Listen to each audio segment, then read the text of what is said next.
Hello and welcome to DFS Coach Talk. It is Thursday, November 19th, 2020. I am Andrew Hansen alongside Shane Caldwell, and this is the Week 11 Main Slate show where we go game by game.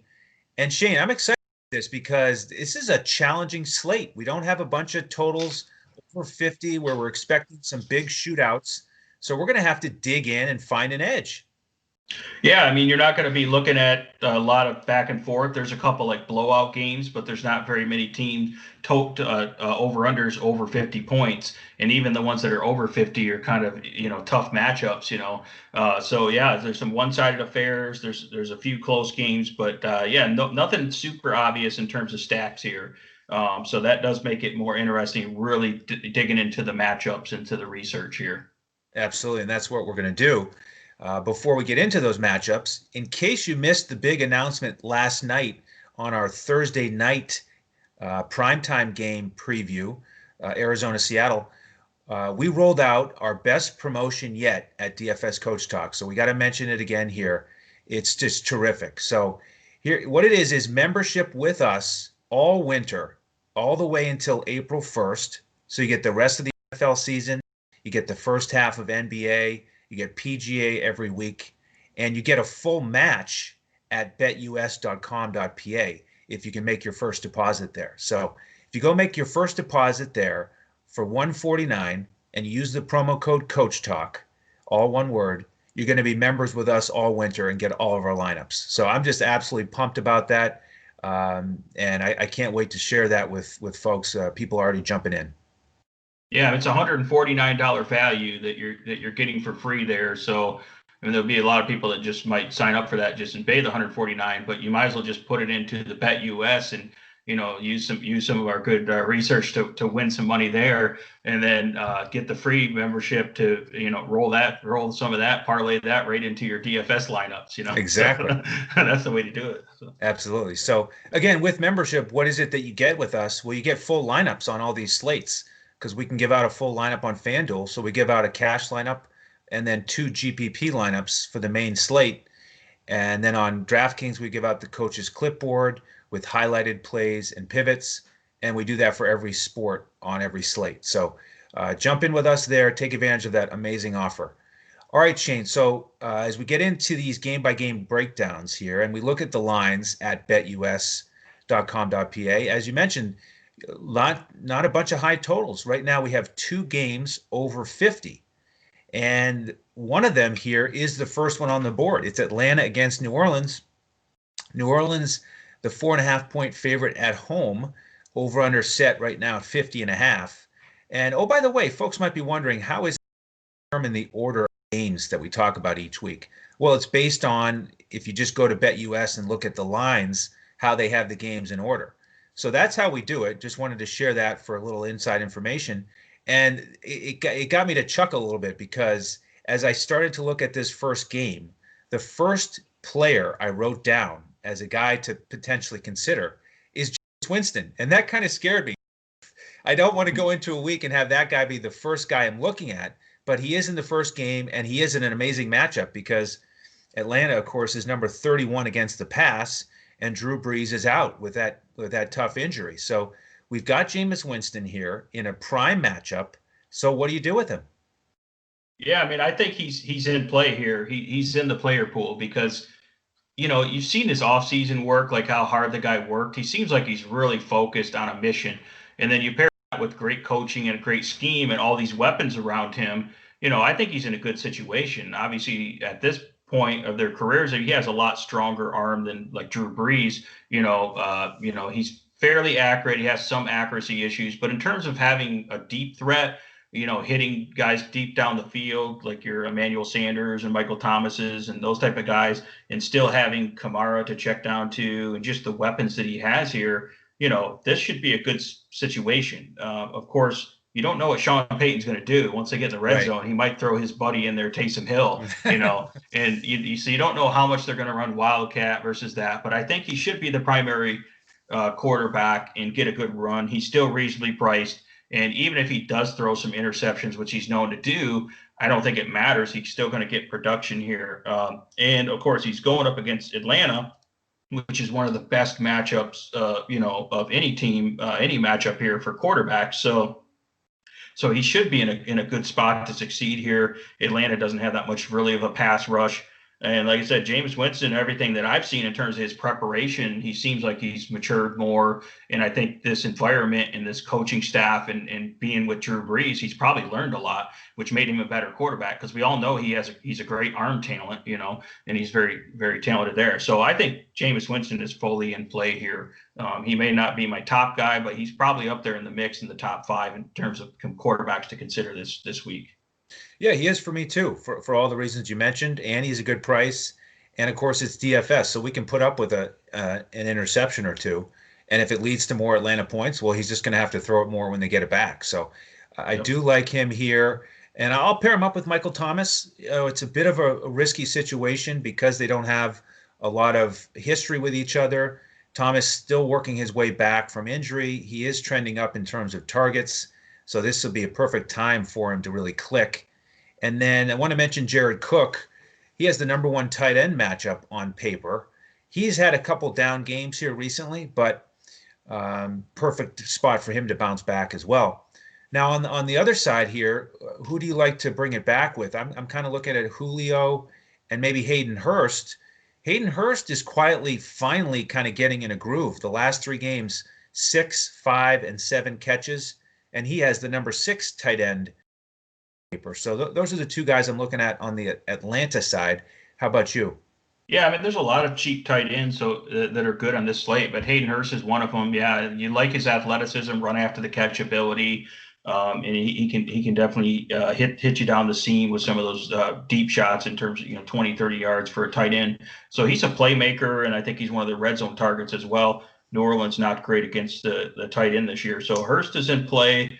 Julio Jones is in play. It'd be interesting to see him and Marshawn Lattimore. Marshawn Lattimore usually does pretty good against these big, athletic wide receivers, but Lattimore hasn't been that great this year.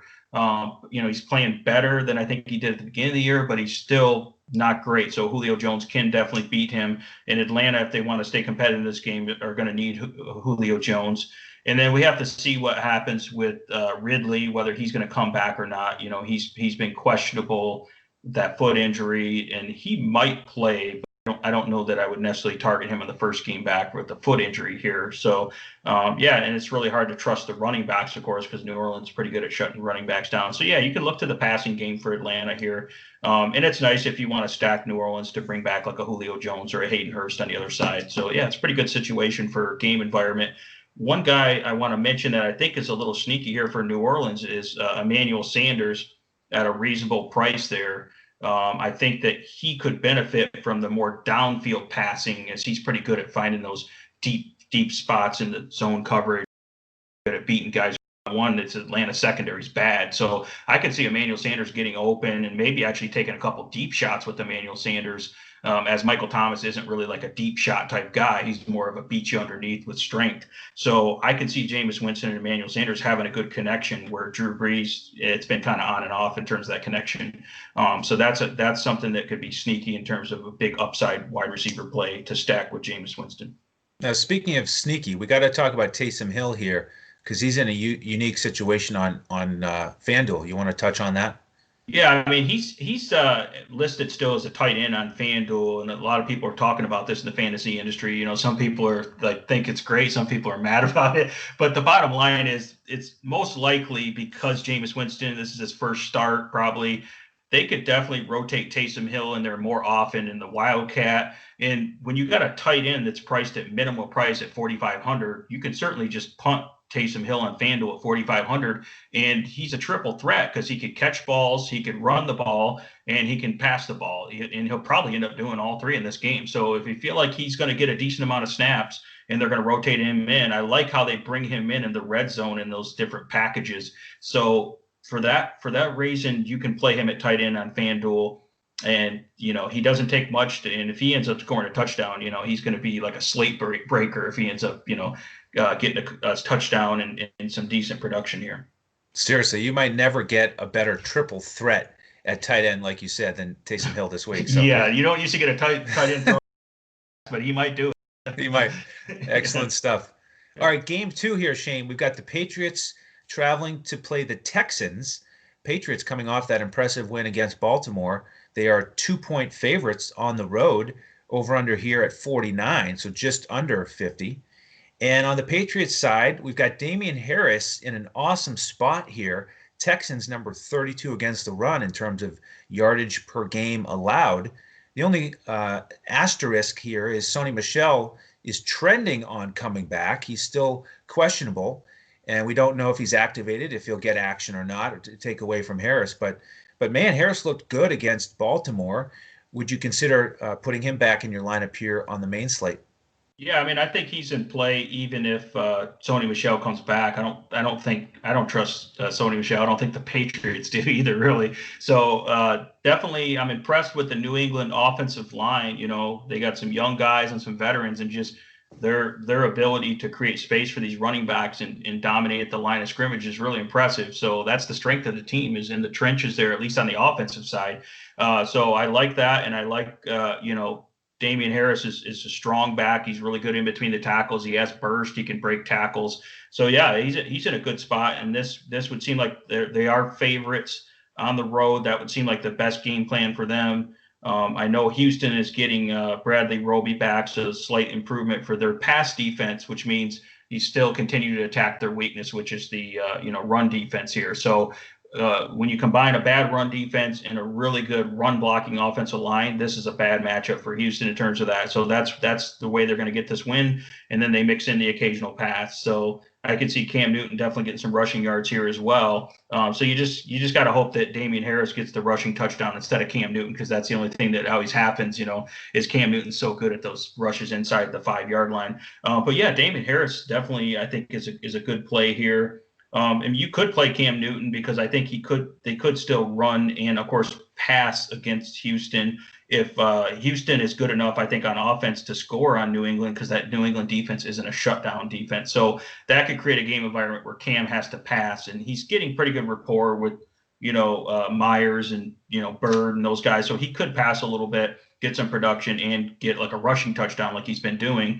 And Cam could get there as well. I think you could look at like Demir Bird as like a cheap option. If he's on like Vernon Hargraves most of the game, he's super cheap, and he might have a breakout game, where it looks like Jacoby Myers is going to be mostly on the guy I just mentioned there, Bradley Roby, when he comes back. It looks like Roby might shadow him, as Jacoby Myers looks like the stud wide receiver now all of a sudden for New England. And then on the Houston side, I don't think I'm going to get to a lot of Deshaun Watson, just because I think New England is good enough in their coverage to limit his upside. I think he's going to have a decent game, but I don't think he's having a ceiling game. But I do like some of these guys like Will Fuller. I think Will Fuller can beat them deep here. They don't have much of a pass rush, so I can see them connecting on a couple big plays. So Will Fuller, fairly expensive, but I think at home, when he's healthy, he plays really well. If they are underdogs, if they do get down, they're going to take some deep shots with Will Fuller. So he's one of the guys that I do like here. In terms of the matchup, it looks like he'll be mostly on McCourty, which is one of the better matchups compared to, J.C. Jackson's the other guy who's been really good this year, who will mostly be on Brandon Cook. So I'm just looking at the matchups, and I think Will Fuller could have a blow-up game, and you'll probably get him at lower ownership because people are going to worry about that New England defense, that matchup. Yeah, I like Will Fuller here. He's my favorite Texan option. And, we saw what the Jets did against the Patriots with the deep passes, very successful with Flacco. And then we saw Baltimore try to match it in the rain with those deep shots to Hollywood Brown. They just didn't connect. They took 2 deep shots with him. They targeted him in the end zone, didn't connect. But I think Houston will try the same thing with Fuller. So there's the guy to look at for me on that side. And then on the Patriots, I like your breakdown overall. And I'll just add with Harris that, he's not my favorite runner. He's no Barry Sanders, but I do like how he runs. He runs really hard. He's trying to get every yard he can on every carry. And I think that's what's earned the respect of Belichick. And that's why he'll continue to get the opportunity to be the lead carrier. Yeah, we're on the same page there. Let's transition to game number 3, which is one of those potential blowouts on paper that you mentioned. It's the Steelers as 10-point favorites in Jacksonville. Over under is 46.5 on BetUS. So low team total for the Jags. The Steelers defense is in play for me. But you just wonder, what will the Jags be able to do? How much will they push Pittsburgh's offense? But what are your thoughts on the Pittsburgh side here? I mean, if you're stacking Pittsburgh, obviously you can look at Big Ben, and you can really stack him with any of his wide receivers. I mean, particular Chase Claypool and Deontay Johnson continue to be priced low in the industry, and it looks like an excellent matchup for them. I mean, what you got to hope is that the Steelers are like last week. They were in a kind of a division rival game against Cincinnati Bengals. They just kept passing it in the second half and just poured it on, and they said, we're just going to blow this team out because we don't like Cincinnati. So I'm hoping they have that same attitude towards Jacksonville here, that they'll just keep passing, but I'm not quite sure if they're going to run the score up as much. But yeah, I mean, the Steelers are definitely in a good spot here. I mean, they are on the road, Jacksonville, but yeah, they're definitely looking to blow this team out. I don't think they're going to overlook it like they did against the Cowboys, overlook the team and end up, getting into a rough battle here. So I think you could certainly stack the Pittsburgh side. The only concern is in the second half, will they keep pouring it on? And it's really hard to trust your DJ Charks and some of these Jacksonville guys. James Robinson's popped up in the injury report. He'll probably play, but obviously against this run defense, it's hard to trust him. So yeah, I mean, DJ Chark is the only guy that I might look at, but the problem is, are they really going to have time with this pass rush to hit DJ Chark with a deep shot, which is probably not. But you never know. I mean, they might get some desperation heaves down the field in the fourth quarter. But pretty much, you got to love Big Ben, Chase Claypool, and Deontay Johnson in particular, and then obviously the Pittsburgh defense. Those are the main guys that should be pretty highly owned and look like in a great spot here. And the way Big Ben's doing, I mean, Jacksonville doesn't have much of a pass rush, and their secondary is not great either. So it looks like a good spot for the Pittsburgh offense here. And then in terms of James Conner, I'm kind of just taking a wait and see approach. I think most people are off him right now in the fantasy industry. He hasn't looked good even in great matchups like this. So I don't see. I mean, he might have a little more yards, but he just doesn't seem to be getting much production. So I don't know what's going on with him. Maybe they're saving him for the playoffs since they're undefeated.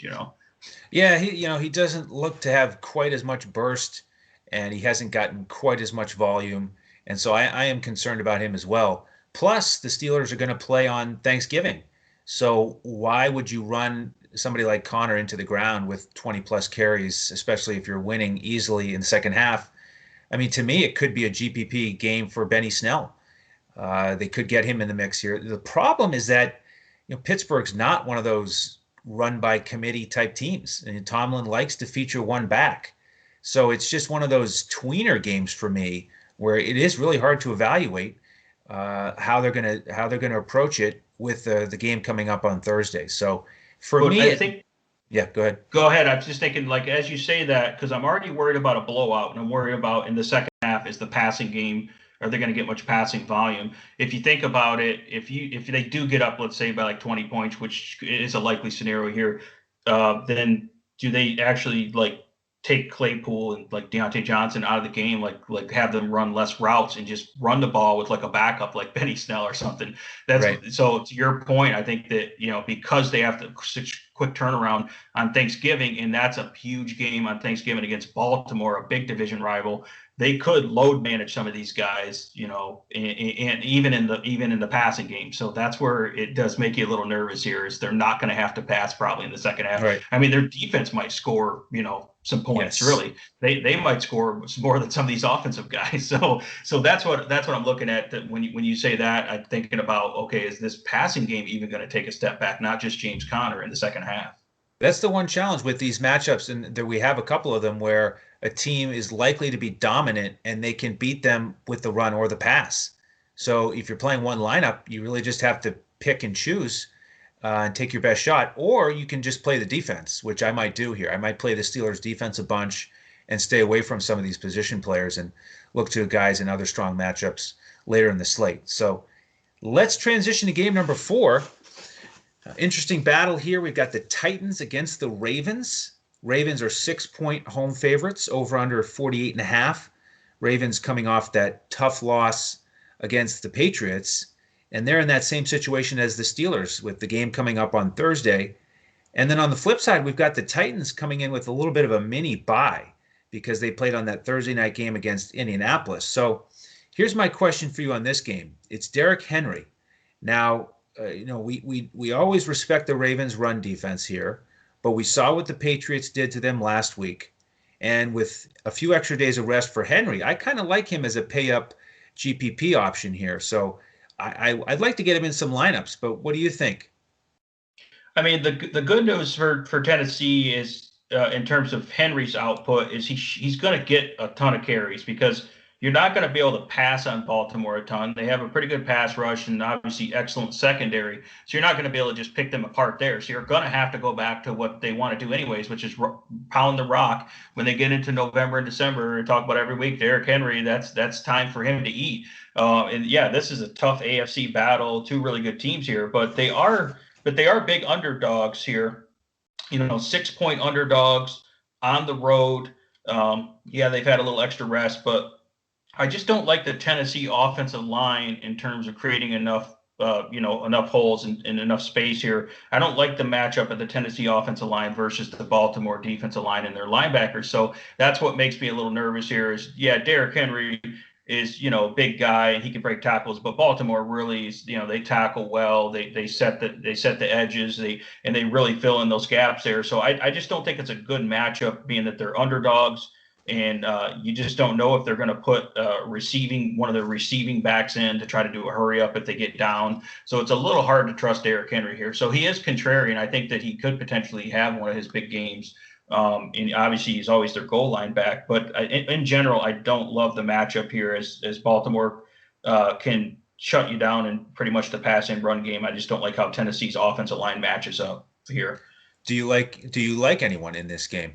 I mean, I think you can take a look at Lamar Jackson. I know he's been super disappointing all year, but I think that, Tennessee against quarterbacks, they do give up a lot of passing production. I think he can definitely run on them a lot. So this is the type of game, I mean, where he could get, close to 100 rushing yards and still get a couple hundred passing yards. And then really all he needs is, a passing touchdown and the rushing touchdown, which he can get. So I could see him having a good game. I mean, obviously they're going to run the ball a lot as well. But I think that you can pass the ball even easier on Tennessee than running the ball against them. So yeah, I could see Jackson having a good game here. They're pretty big favorites and pretty high implied total. So he could be a sneaky play this week. And if you want to pair him with someone, I'd probably go with Mark Andrews. You would just pay up to the most expensive tight end on the slate. And Tennessee's pretty weak against tight ends, so he could definitely type a game where Andrews can get 1 or 2 touchdowns, and that would be a nice pairing there with Jackson getting the rushing yards and throwing touchdowns to Andrews here. Yes, it would. I may get at least one lineup with Marquise Brown here too, because they keep trying to hit him deep, and like you said, the way to beat the Titans is certainly through the air. They're 28th on the season in that department, so I like Marquise Brown here as well. Yeah, he's been frustrating, but eventually he is going to catch one of those deep balls, Yes. So, and it's just, and sometimes it happens when you least expect it. But yeah, we've Exactly. been waiting for that all year, and the guy he's explosive. So it is a good matchup at home where they're favored. So I can see Marquise Brown, being a good GPP contrarian play here. Game 5 on the slate, Shane, is Philly against Cleveland. Cleveland, the 3-point home favorite here, over under 47.5. Eagles are coming off a real disappointing loss to the Giants here. So what's your breakdown on this one? Yeah, the Eagles, I did think they were going to do a lot better against the Giants. I know Carson Wentz has looked kind of iffy, but I just think that the Eagles offense is getting a lot healthier, and I think that they will bounce back here. I don't think they're as bad as they played last week. I think they're still a decent team, and I still like them in this division, even though the division's horrible and Philly looks horrible too. But I think Miles Sanders makes a huge difference. And I know he didn't have a blow-up game last week, but the fact that they were down big in that game, he still got 15 carries for 85 yards against a pretty tough run defense. I could see him getting more involved in the passing game as well with screen passes here. So Miles Sanders just looks good every time he catches the ball. He looks like he's ready to break a big one. It was just kind of a fluke that, Boston Scott was just spelling him for that one series, and Boston Scott ended up breaking a long run. And then Corey Clement got like a 1 carry for a touchdown as well. But I don't think that was like designed. They weren't like, let's take Miles Sanders out if we're going to score a touchdown. So again, I could see touchdown upside here for Miles Sanders. And, he's the type of guy that could get over 100 rushing yards and do some work in the passing game. I know Cleveland's pretty tough matchup here, but I think the Philly offensive line is, they're healthier than what they were earlier in the year, and Miles Sanders is a really good back that is, he can do good against tough matchups. He's proven that this year. So I think that now it's a second game back. You want to protect Carson Wentz, as he's looked very turnover prone and really he looks kind of disoriented in the pocket at times, holding the ball too long. So they're going to be a heavy dose of Miles Sanders here. Looks like the weather, I think, is going to be okay in Cleveland. It shouldn't be, because they've had a lot of windstorms and stuff up there for some reason.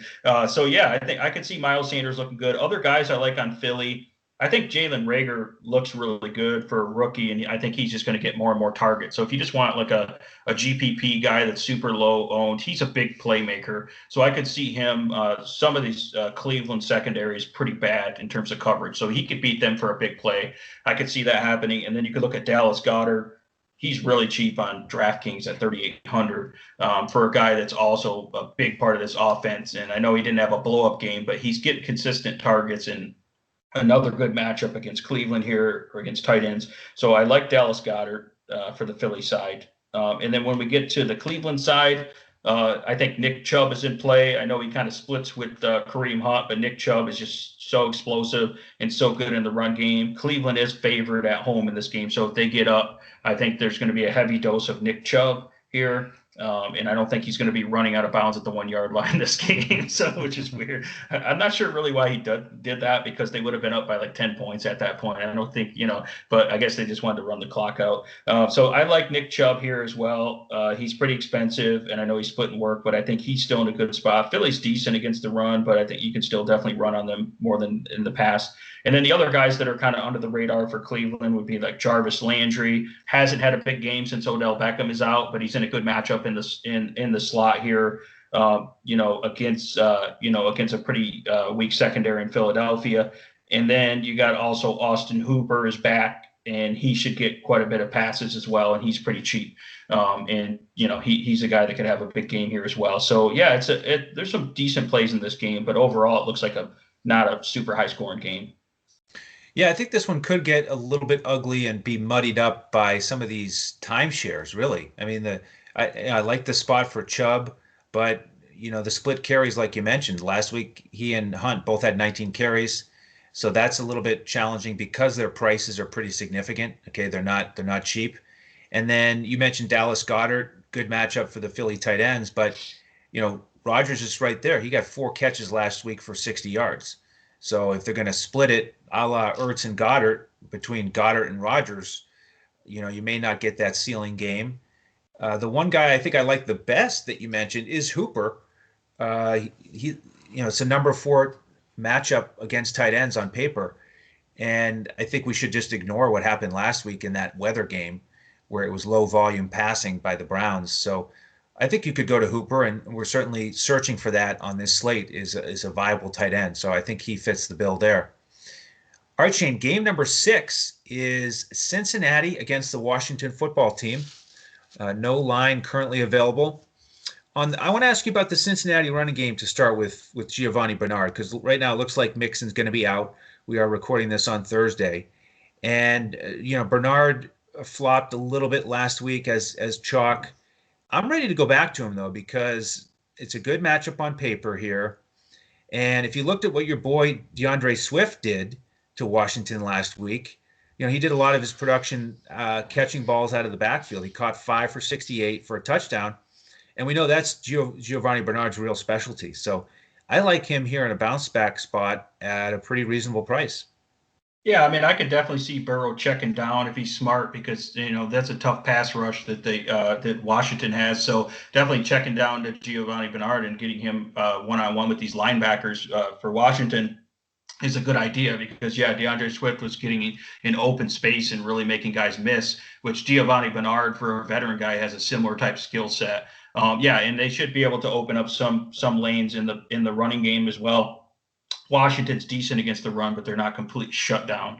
Compared to the matchup last week against Pittsburgh, when Pittsburgh is just They have a lot of fast, linebackers that can cover you, and they're just really tough in terms of the run blitzes that they throw at you. Giovanni Bernard should be in a better position here to have some production, hopefully on the run game and the passing game. Yeah, I mean, because targeted 7 times last week, but he wasn't able to do anything with it. If he gets a similar amount of targets this week, he should have a lot more production in terms of catches and yards. So so he should have a couple of weeks ago against Tennessee, he had a great game. So yeah, I think that he's in a good spot to have another big game there. And then I think Tyler Boyd, this looks like a pretty good spot for him in the slot against Washington. That's probably one of their weaker spots for their secondary here, as their outside corners play pretty good. So I think Tyler Boyd could be another guy that's heavily targeted in this game from Burrow and be a good guy that can help move the chains for Cincinnati. And Tyler Boyd's been pretty good all year. He's went up against some tough matchups lately, but he's a solid wide receiver and one of the favorite targets there. And that's the best way to attack Washington here. And then over on the Washington side, the running backs are in play. Cincinnati's pretty weak against the run. Yes. Washington wants to use these running backs. I mean, with Alex Smith at quarterback, they're not just going to be, they don't need to be just slinging the ball all over the place. I mean, I know that they passed a lot last week and they were pretty successful against the Lions. They made a good comeback there, but I think you want to attack Cincinnati definitely on the run game here. So if you think that Cincinnati or if Washington's going to win this game, they're slight favorites, like 1-point favorites, then I think Antonio Gibson's good. If you think that Cincinnati's going to get a lead on them and they're running behind, then McKissick on specifically PPR sites, like DraftKings full PPR, McKissick's just awesome in the passing game and breaking tackles, and for a little guy, he's strong and elusive. He just looked awesome. And of course, I talked about this last week. I mean, Alex Smith is the check down master, man. So he has no problem throwing to those guys. And I think that I like Terry McLaurin again this week. He's going to be on William Jackson, who's a pretty good corner though for Cincinnati. But I think Terry McLaurin can still beat William Jackson here. And Terry McLaurin just looks so fast and explosive in terms of the run after the catch. He's the number 1 wide receiver. He has like 400 yards run after the catch this year, which is impressive. So even with those checkdowns, he can still get it done with the run after the catch ability for Terry McLaurin. So I could see him having a good game here as well. So being that there's not a ton of great receivers on the slate. Those Washington guys are in play as well. And then, like you said, Cincinnati, definitely Gio Bernard, and I like Tyler Boyd as well. Excellent. Yeah. On the Washington side, for me, I am looking at both of those running backs. The one hesitation, again, is that Washington plays on Thanksgiving. So do they limit Gibson a little bit? McKissick doesn't get a lot of carries. So I'm a little hesitant there. I prefer Bernard on the other side. And then with the pass catchers, Terry McLaurin certainly in play for me. And then Cam Sims, ascending player here, only 3,300 on DraftKings. In the last 2 games, he's caught 7 balls for 164 yards. So nice value play there against that Cincinnati pass defense. We saw Pittsburgh just shred them every which way last week. So you could go there for some lower ownership. All right, Shane, next game here involves your Detroit Lions. So before we get into it, perfect time to mention social media. You can follow Shane on Twitter at DET Sports Shane. He is the Detroit sportsman. You can follow me at Language Olympic. Our coach is available at JOESARVADI, and you can check in with all of us at DFS Coach Talk. And oh, by the way, that's a perfect place to go for signing up for that terrific membership offer with us and BetUS. You can find the link there right on Twitter at DFS Coach Talk. All right, Shane, Lions and Panthers, big question marks. So give us the injury report here on Stafford and Mr. Kenny Golladay. Yeah, so Stafford got his thumb, got it sacked, and I think his thumb got caught up underneath there or something when the guy was sacking him. So he has some ligament damage, like minor ligament damage in his thumb, but he played the rest of the game, and he was dropping really accurate passes. I mean, he was playing really good in that game. So I think that Stafford is, he didn't practice on Wednesday, but he'll be in there practicing in a limited fashion the rest of the week. They're just kind of trying to load manage him, and he'll be in play here. And I think actually he's kind of a sneaky play against Carolina. He could have a good game here. So I think Stafford's in full play here, and it looks like he's going to get Golladay back. Galladay's practicing now. So I think just the fact that you have the emergence, they're finally giving Deandre Swift the ball, and then you have Stafford playing good, as long as his thumb's holding up, and then you add that with Golladay and still having Marvin Jones and Hawkins, and the Lions offense is about to take off here is what it looks like anyways. They finally gave, the big news is they finally announced Deandre Swift as the starter.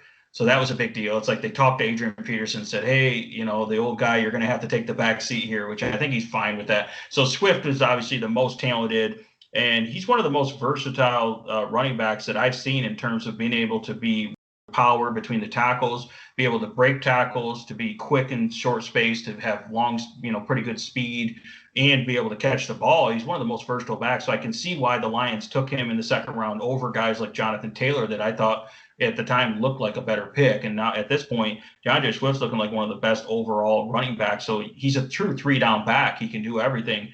So they're going to give him more carries. I know that the Lions play on Thanksgiving, but I think he's still going to get a full workload. And he's still too cheap. He's not priced like a workhorse running back here, and he's gonna get a lot of work in a great matchup against Carolina. Like I had mentioned this year, I think the Lions' offensive line is pretty underrated. They're decent run and pass protection here. Look for DeAndre Swift to have a big game here, and look for also Stafford to have a big game. And I don't know how good Golladay is going to do his first game back, but I know when he's on the field, he frees up space for everyone else because he's such a threat in the red zone and such a deep threat. So that opens up everything for this Lions offense. And I'm actually surprised that they're underdogs by like 1.5 points because I don't even know if Bridgewater's playing. So on the Carolina side, the practice reports, Bridgewater's going to try to go, but then I saw reports that he was limping or something like that. He has a knee injury, so they would, so they might have a backup quarterback in there. This looks like another Mike Davis week. Now they did finally price up Mike Davis to a little more expensive price, but against the Lions, they haven't been able to stop anyone in the run game. So it might be a game where Mike Davis finally gets the work done on the ground. Mike Davis has been a little disappointing in terms of pass catching since early in the year, where he's been catching a ton of passes. And also, if he has a backup quarterback, you don't know what type of work he's going to get for checkdowns too. So Mike Davis is in play. I'm just not 100% sure on him.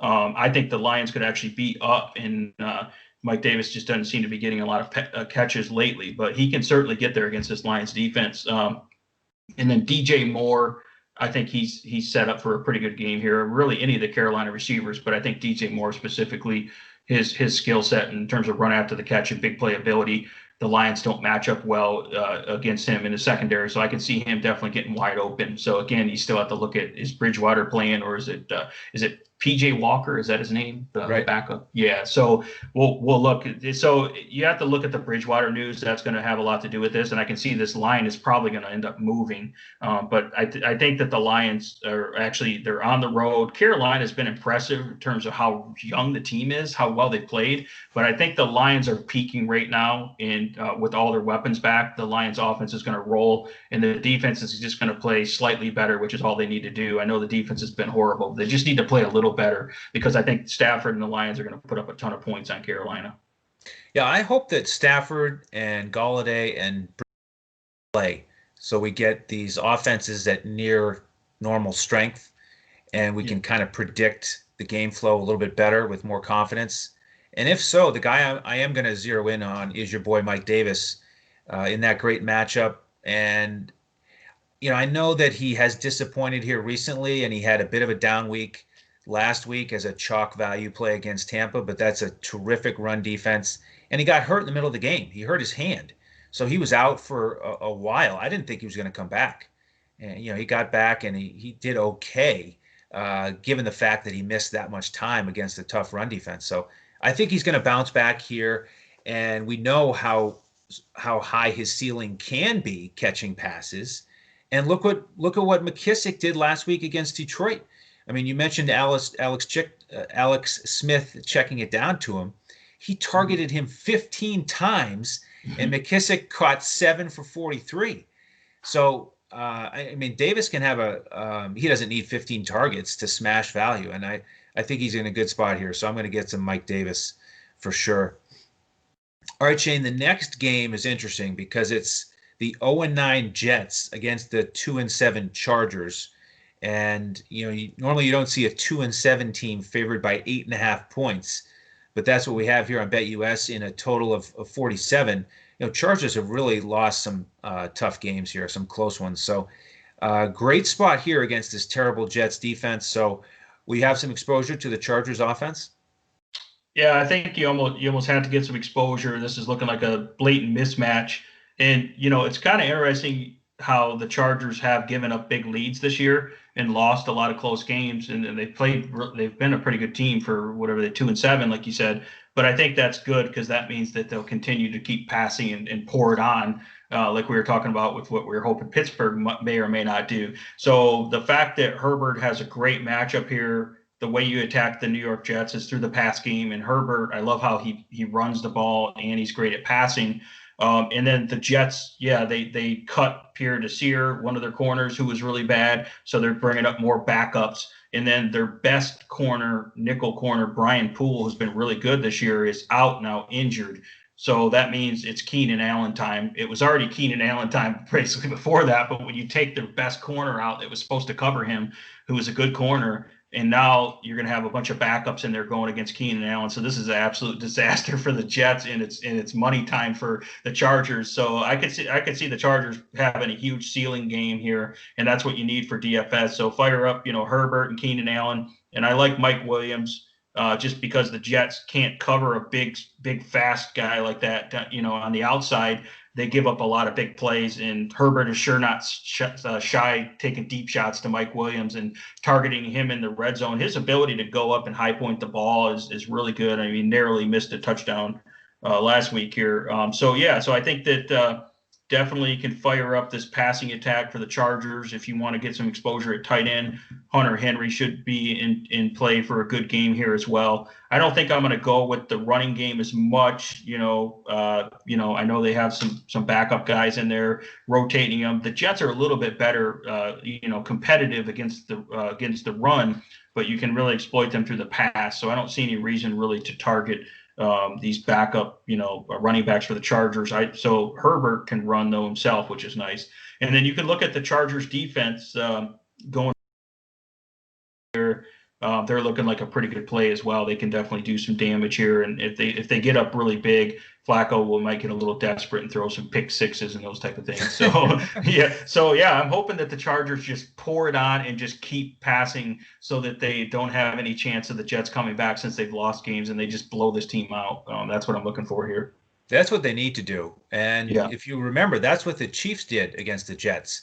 There wasn't a lot of ownership that week of the Chiefs guys because everybody figured, they're just going to blow them out.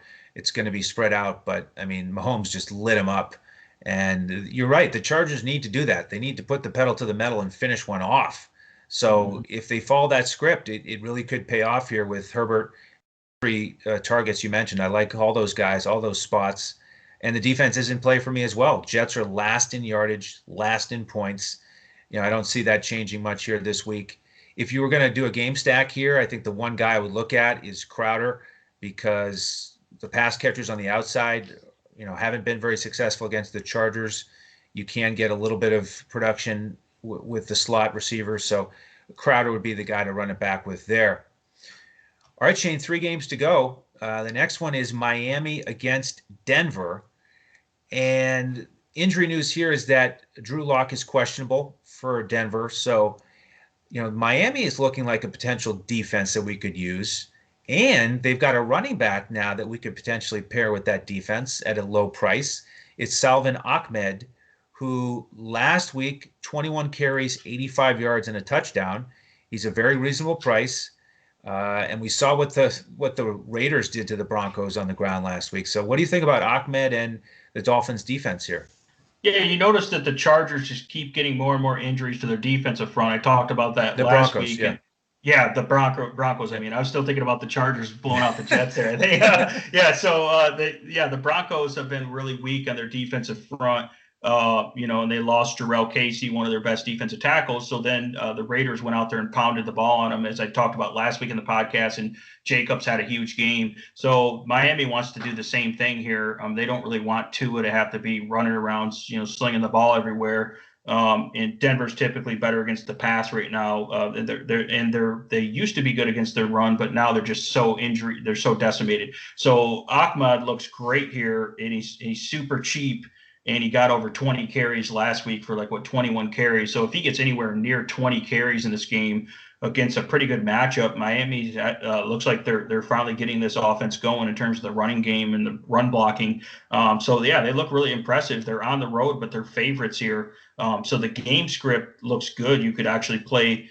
This is the stack I was thinking about for running back defenses. You could play Ahmad and just play the Miami defense. You could play them together. They kind of go hand in hand there if you want to stack the running back and the defense. So yeah, that looks pretty good. I think if you wanted to get a little exposure to the passing attack, as Denver's hasn't been great against wide receivers, you could play Devontae Parker as well, since Preston Williams is out.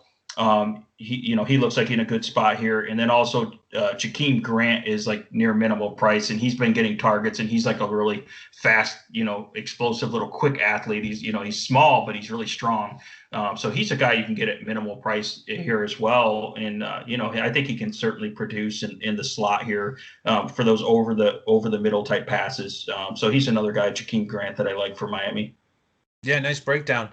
Only other guy I want to mention as a GPP play is on the Broncos side.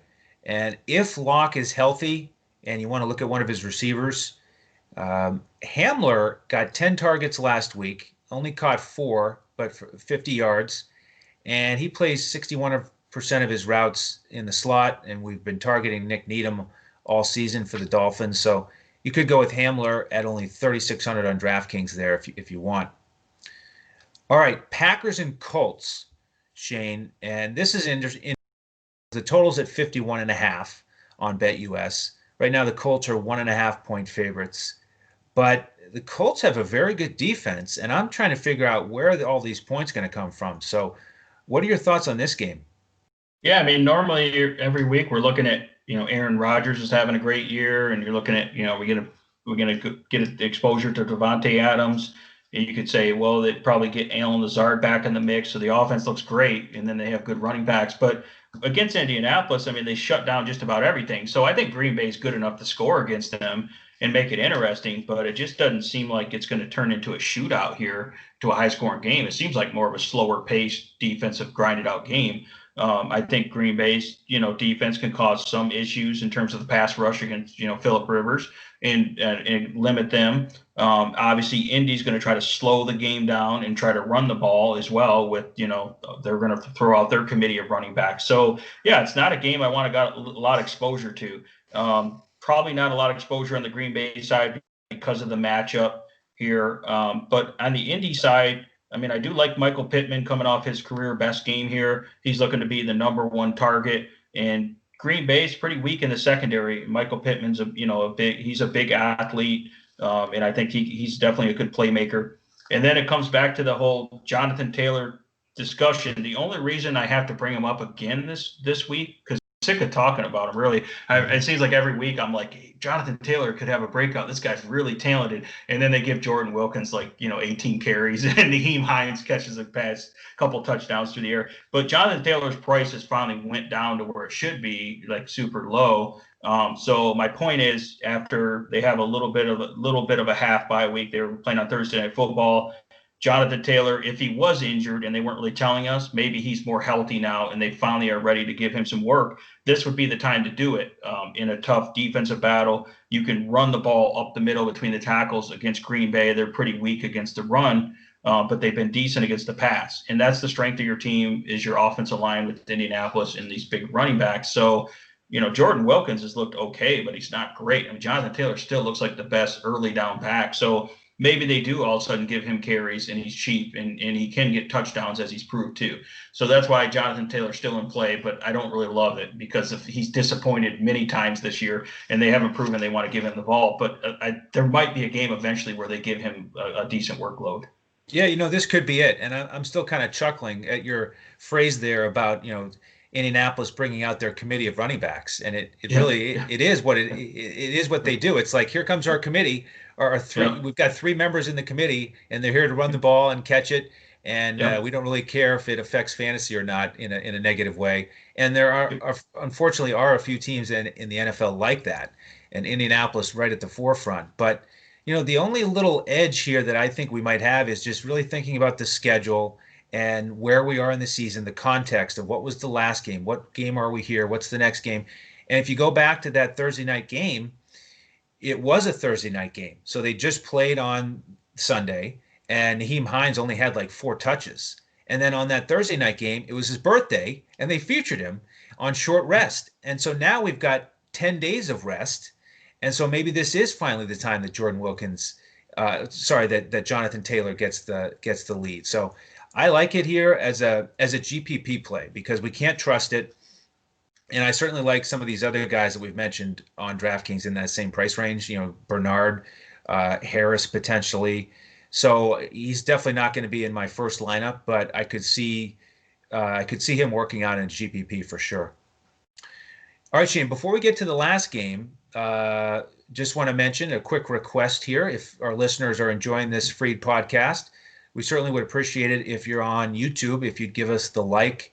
And then the subscribe, hit that button, hit the alert button so you know when these podcasts post. Certainly appreciate that. And then wherever you're listening, Spotify, iTunes, if you could give us the 5-star positive reviews, we're going to do a drawing at the end of November and give out a free month membership to somebody who gives us becomes a subscriber on one of those outlets during the month of November. So certainly appreciate everybody's support there. All right, Shane, last game here, and it's very intriguing because it's the Cowboys against the Vikings. Vikings are 7-point favorites at home, over under 48.5. And finally, a glimmer of hope for Dallas as Andy Dalton is back in the mix and they're rested here. So talk to me about this one. It's interesting with the Cowboys, having a good matchup on paper with the passing attack and Dalton, and then the Vikings with great matchups all over the place on paper. Yeah, I think the Dallas defense is getting a little better. I mean, they were very competitive against Pittsburgh and almost knocked off that undefeated team. Maybe Pittsburgh overlooked them, but I think Dallas has proved they're still looking to play, even though they've been horrible. And technically, they're still in the division hunt here, where they could still win the NFC East. That's the fun thing about the NFC East. So they could still win that division, which means they still have something to play for. And Minnesota is an ascending team that looks really hot right now. But Dallas still has talent. And if Andy Dalton could play decent and use all these weapons and get their running game going, they might be competitive in this game. But they come into Minnesota as big, 7-point underdogs, big underdogs here. So probably not getting a lot of Dallas exposure. On the Dallas side, though, if you want to stack this game a little bit, maybe get a little Minnesota exposure, bring it back. I do like Amari Cooper. Minnesota's secondary is pretty weak. He'll probably be going up a lot against Chris Jones, who's a young, inexperienced corner who's not good. So Amari Cooper against Chris Jones, I'll take that matchup. If Andy Dalton can stay clean, Minnesota doesn't have a intimidating pass rush. They don't have those guys, and they don't have Danielle Hunter and all those guys anymore. So I could see, unless they're playing the Bears. They look good against the Bears. Yeah, exactly. Because that's the Bears. I know they have been playing better lately, but against Nick Foles, the Bears' offensive line isn't great. So Dallas's offensive line is, they've been pretty bad, but I think they can protect Andy Dalton enough where they're probably going to be down and have to pass. So that's why I like Amari Cooper here in a good matchup in terms of being able to rack up a ton of catches and finally have a good game. I'm having a hard time getting away from Dalvin Cook, even as a super expensive price, and that's going to be a big decision. I think he's going to be pretty chalky. But it does affect your lineup construction when you have to pay, $10,500 on FanDuel or $9,000 on DK. But you just need him to get about around 30 fantasy points or more. And for most running backs, that sounds just like give me 30. Yeah, that seems like a tall order. But he's proven has done it in similar type matchups. And Minnesota's proven that they have no issue giving him a ton of carries. So I know when we were talking, you were concerned about the workload and, giving them that many carries, but I don't know. They don't really seem to care about the workload that much. I mean, I know they can throw Madison in there, but I think, Cook's probably not going to get 30 carries, but he can definitely do some work in the passing game. And he really only needs somewhere around 25 carries, which I think they don't have any issue doing that if they're up big here. And he is pretty much their offense. Now, on the other side, I mean, the other hand, they obviously have Thielen and Jefferson, great wide receivers and good matchups here as well. So you can definitely take a look at one of those guys. It seems like Thielen's a little more consistent veteran, where Jefferson is more of a boomer bust, big play upside type guy. But Jefferson was playing good against the Bears. It was a super competitive game, really tough defense. If he can play that good against the Bears, I mean, how do you think he's going to do against Dallas? It's just a matter of they going to have to pass. Is the game even going to be competitive? So again, I pretty much like Dalvin Cook, and then if you want to bring, if you can pay up for him, you're going to have to get some value guys still in your lineup as a result of paying up for him. But I think it's worth it because he's one of the only guys that looks like he has a good chance at 30 plus fantasy points on this entire slate, and that's what I'm concerned about. Is he might be necessary chalk here. And then, like I said, I like Mari Cooper on the other side. Other than that, I mean, it's definitely going to be interesting for Minnesota. I'm curious to see if Dallas can compete with them, but Minnesota's a hot team right now, so they are really good. Yeah, I see your interest in Cook. I mean, it makes a lot of sense, and I'm sort of torn because he did have 30 carries against Chicago, and they really wrapped him up, and so it's got to take a lot out of him on that Monday night game. So to turn it around here and expect similar workload, I think would be challenging. On the other hand, he doesn't need 30 carries to smash against the Cowboys. And it wouldn't surprise me at all if it's towards the end of the third quarter, he already has 150 yards and 2 scores because he broke 2 long ones. So then he's hit that value. So it is going to be a tough decision. I was hoping that we could get Madison at a cheap price and that he'd get a few more carries finally in this primo matchup, but he's really expensive. So I may fade that backfield, maybe get some exposure to one of those receivers, or get one of these Cowboys guys. I do like Cooper. You could also go with Lamb. Good prices on DraftKings, and I think they should be much more productive here with Dalton under center. All right, Shane, I want to mention this membership thing here one more time before we wrap up. So if folks want to get that membership all winter and get our lineups every slate in all of our sports, just go to betus.com.pa, make your first deposit there, $149, use the promo code CoachTalk, all one word, and then we'll send you an email and get you into our Discord. We give out our lineups about 45 minutes before kickoff on Sunday. And again, it's the full FanDuel lineups, cash, GPP, the coach's clipboard on DraftKings with core plays and pivots. So we'd love to have you. Again, if you could hit the like button and the subscribe button on YouTube, that would be much appreciated. Any final thoughts here, Shane? No, it's gonna be exciting. For people that sign up for that promotion, they'll be able to get into the NFL action, and then we're going to go right into NFL playoffs, and we're really only a month away from NBA, which we're going to have 7 days a week. Going to be cranking out the NBA and having a huge edge there as well. So, and we're about to go on a nice run here in NFL. So yeah, it's exciting. Definitely, jump in there, go to dfscoachtalk.com, you'll sign up for that and get in on the action because. We have a lot of good things going on here, and it's a great community to be in terms of improving your value as a DFS player. Absolutely. And the thing I love about it also is it's the long-term membership, and that's what we want, is the long-term commitment to helping folks have profitability here. It's not come in for 1 week and win a GPP. We teach you how to win consistently long-term, playing heavy cash games, single entry GPPs. We have a podcast for members only where we talk about that strategy. It's what Coach preaches time and time again. So we've got members who are really taking advantage of it and changing their approach to contest selection.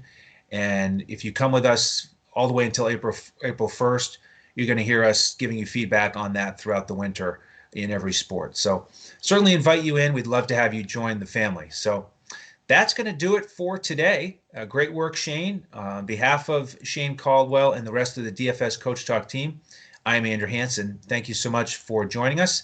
And be sure to tune in with us this weekend as we give 4 more podcasts, position by position, to get ready for the main slate on Sunday and then the Sunday night and Monday night primetime show. So look forward to seeing you on those podcasts as we look to crush it in DFS.